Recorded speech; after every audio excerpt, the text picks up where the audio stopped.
राम राम। आज सुट्टीचा दिवस होता, तर ओवी आणि आम्ही निघालो होतो ओवीच्या मामाच्या गावाला. ओवी आनंदी होती. मामाच्या गावाला जायचं म्हटलं आनंदाचा सगळ्यांनाच असणार ना. तिथं पोहोचलो, लगेच कुकरच्या शिट्ट्यांचा आवाज यायला लागला. म्हणलं आज काहीतरी चांगला बेत दिसतोय. सूत्रांच्या माहितीकडून सांगण्यात आले आज मटण आहे. बायकोने लगेच पाटा आणि वरोटा घेतला. लगेच खोबरं दाना ठेचायला सुरुवात केली.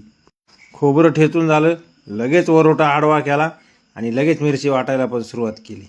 हे बघा, दे दणका 120च्या स्पीडनी. नाट केला पण वाया नाही गेला. दुसरीकडे बघतो तर काय, कुकर पण 120च्या स्पीडने शिट्ट्या घेत होता. तर आज आम्हाला आजीच्या हातचं काळ्या रश्श्यातील मटण खायला भेटणार होतं. त्यामुळं असं झालं होतं, कधी मटण तयार होईल आणि कधी आपण ते खाऊ. मटण शिजलं होतं आणि मिरची पण वाटून झाली होती. हे बघा, मिरची वाटून झाल्यानंतर वरोटा अगोदर असा धुला जातो, त्यानंतर पाट्याची वारी राहते. दोन्ही धुवून घेतलं जातं. आजकाल पाट्यावरची मिरची आणि मटण या गोष्टी कधी होतच नाही, कारण जिथं तिथं बघा मिक्सर, बटन दाबलं शिजलं मटण. आजकाल पाटे वरोटे राहिलेच नाही, तर मिरची पण कोणाला वाटता येत नसतं. आजकालच्या पिढीला पाटे वरोटेच माहीत नाही. हे बघा, आजीच्या हातचा काळा रस्सा.